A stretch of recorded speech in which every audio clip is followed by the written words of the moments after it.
Hi everyone, నేను మీ క్షీరప్రియ అబ్బాయి చైతన్య. ఈరోజు మనం కలియుగ ప్రత్యక్ష దైవం అయినటువంటి కోనసీమ వాసుల ఎలువేల్పు శ్రీ అప్పనపల్లి వెంకటేశ్వర స్వామి బాలబాలాజీ వారి దేవస్థానం దగ్గర ఉన్నాం. ఇక్కడ స్వామి భక్తులకు బాలబాలాజీగా దర్శనమిస్తున్నారు. ఇక్కడ మరో విశేషం ఏంటంటే అన్నదానం. మొట్టమొదటిగా ప్రారంభం చేసింది అన్నదానం ఇక్కడే. అసలు ఈ అప్పనపల్లికి ఆ పేరు ఎలా వచ్చింది? కోరిన వరాలు ఇచ్చే స్వామిగా ఇక్కడ ఎలా అవతరించారు?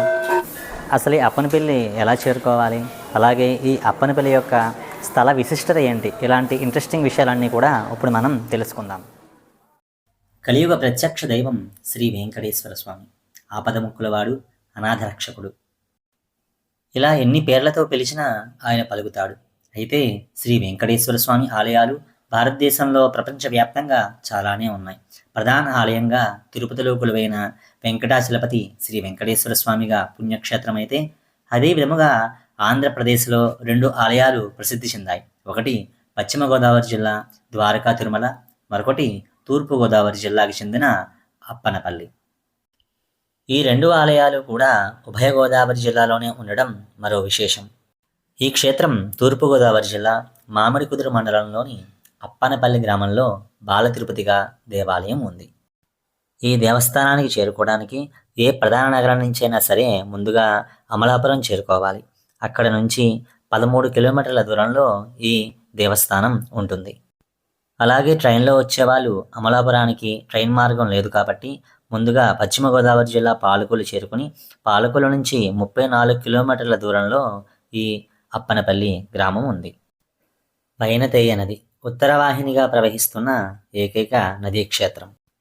వచ్చిన ప్రతి ఒక్కరూ కూడా ఈ నదిలో స్నానమాచరించి తలనీలాలు ఇచ్చేవారు కళ్యాణకట్ట దగ్గరకు వెళ్ళి తలనీలాలు ఇచ్చి మరలా ఈ నదిలో స్నానం చేసి స్వామివారిని దర్శనం చేసుకుంటూ ఉంటారు. ప్రాచీన కాలంలో అప్పన అనే భక్తుడు స్వామివారి గురించి ఈ ప్రదేశంలో తపస్సు చేయడం వల్ల ఈ గ్రామానికి అప్పనపల్లి అనే పేరు వచ్చిందని చెప్తూ ఉంటారు.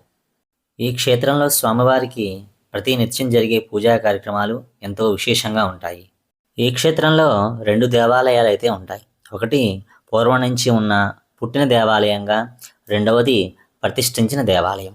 పూర్వం నుంచి ఉన్న దేవస్థానమును కళ్యాణ వెంకటేశ్వరుడు అని పిలిచేవారు. ఇప్పుడు మీరు చూస్తున్నది కళ్యాణకట్ట. భక్తులందరూ కూడా తమ యొక్క కోరికలు నెరవేరాలి అని చెప్పి ముందుగా ఈ కళ్యాణకట్ట దగ్గరికి వచ్చి తలనీలాలని సమర్పించుకుంటారు. ఈ కళ్యాణకట్ట పక్కనే స్వామివారి యొక్క పూర్వం నుంచి ఉన్న దేవాలయం అంటే పాత దేవాలయం ఉంటుంది.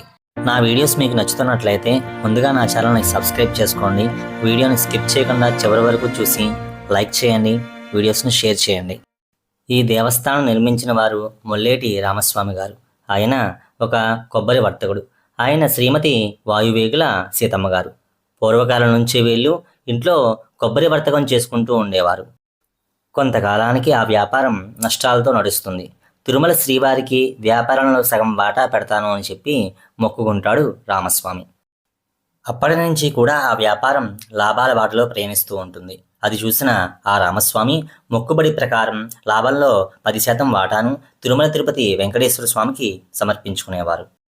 1960వ సంవత్సరంలో తిరుమల తిరుపతి నుంచి వెంకటేశ్వర స్వామి వారి యొక్క చిత్రపటాన్ని తెచ్చి ఆ కొబ్బరి కొట్టులో ప్రతిష్ఠించుకుంటాడు రామస్వామి.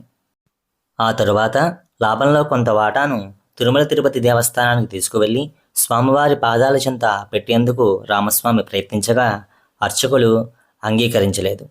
అక్కడ ఉన్న అర్చకులతో వాదించి అలసిపోయి నిద్రిస్తాడు రామస్వామి. అలా నిద్రిస్తున్న రామస్వామికి స్వప్నంలో అంటే కలలో వెంకటేశ్వర స్వామి కనిపించి తానే అప్పనపల్లి వస్తానని చెప్తారు. చెప్పిన మాట ప్రకారం బాలుడి విగ్రహ రూపంలో కొబ్బరికాయల మధ్యన కనిపించారట రామస్వామికి. అలా ముద్దులకే బాలుడి విగ్రహ రూపం చూసి మయమరిచిపోయిన రామస్వామి కొట్టులో ప్రతిష్ఠించిన స్వామివారికి బాలబాలాజీగా నామకరణం చేస్తారు. ఆ విధంగా ప్రతిష్ఠించిన బాలబాలాజీ స్వామిని దర్శించేందుకు చుట్టుపక్కల గ్రామస్తులంతా కూడా అధిక సంఖ్యలో భారీగా తరలి వచ్చేవారు. అలా వచ్చిన భక్తుల సంఖ్య పెరిగి దినదిన ప్రవర్ధమానంగా ఈ ఆలయం ప్రాచుర్యం పొందింది. 1960 నుంచి 1980 వరకు కూడా ఈ ఆలయం నిర్వహణ అంతా కూడా రామస్వామి వారి ఆధ్వర్యంలోనే జరిగింది. రాష్ట్రంలోని వివిధ ప్రాంతాల నుంచి భక్తులు పోటెత్తి రావడంతో నూతన ఆలయానికి నిర్మాణానికి శ్రీకారం చుట్టారు రామస్వామి.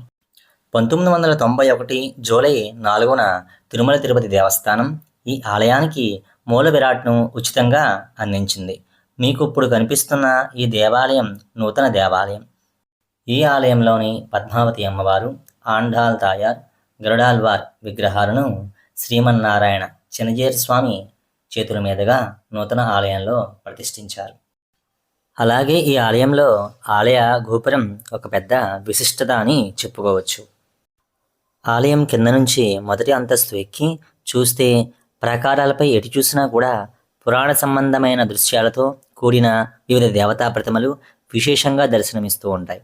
చూడముచ్చటగా స్వామివారే అక్కడ ఉన్నారా అన్నట్టుగా కళ్ళకు కట్టినట్టుగా ఆ విగ్రహాలు మనకి కనిపిస్తూ ఉంటాయి. అప్పనపల్లి వెంకటేశ్వరుడు అమ్మ కన్నా సున్నితమైన వాడని, మనసున్నవాడని, కోరిన వరాలను ఆప్యాయంగా అందిస్తాడని భక్తులు విశ్వసిస్తూ ఉంటారు. వివిధ పర్వదినాల్లోనూ అలాగే జ్యేష్ఠమాసంలో 5 రోజుల పాటు జరిగే బ్రహ్మోత్సవాలకి గ్రామ భక్తులు విశేష జనసంఖ్యతో వచ్చి అందరూ కూడా స్వామివారిని దర్శించుకొని ధన్యులవుతూ ఉంటారు. ఈ దేవస్థానంలో వసతి సత్రాలు, నిత్య అన్నదానం, కళ్యాణ మండపాలు, యాత్రికులకు కావలసిన సదుపాయాలన్నీ కూడా ఉన్నాయి. అలాగే ఈ కోనసీమలో చాలామంది వివాహాలు ఈ ఆలయంలోనే జరుపుకుంటారు. ఈ దేవాలయమే కాదండి, ఈ చుట్టూ అందమైన పంట పొలాలు, అలాగే ముఖ్యంగా కొబ్బరి తోటలు, మామిడి, తాడి చెట్లు ఈ ప్రాంతాన్ని మరింత అందంగా చూపిస్తూ ఉంటాయి. ఈ అప్పన్నపల్లిలో మరో విశేషం అన్నదానం. మన తెలుగు రాష్ట్రాల్లో మొట్టమొదటిగా అన్నదానం ప్రారంభించింది ఈ అప్పన్నపల్లి దేవస్థానంలోనే. పూర్వం దేవస్థానంలో బోరి పులిహార వచ్చిన భక్తులందరికీ కూడా కాదు లేదు అనకుండా ఎంతమంది వస్తే అంతమందికి కూడా ఆ ప్రసాదాన్ని ఇచ్చేవారు. ఆంధ్రప్రదేశ్లోనే మొట్టమొదటిసారిగా 1977వ సంవత్సరం నుంచి అప్పన్నపల్లి శ్రీ బాలబాలాజీ దేవస్థానంలో శ్రీ మొల్లేటి రామస్వామి గారిచే ఉచిత అన్నదానం ప్రారంభించబడింది. కలియుగ వైకుంఠంగా పిలువబడుతున్న ఆ తిరుమల తిరుపతి దేవస్థానంకు సైతం ఆదర్శంగా నిలిచింది. ఈ దేవస్థానంలో ఉదయం 9 గంటల నుంచి ప్రారంభించుకుని రాత్రి 8 గంటల వరకు కూడా సంఖ్య నిమిత్తం లేకుండా నిర్విరామంగా దిగ్విజయంగా నిర్వహించబడుతోంది ఈ అన్నదానం. ఇక్కడ కోనసీమ స్టైల్లో అరిటాకులోనే అన్నదానాన్ని పెడుతున్నారు.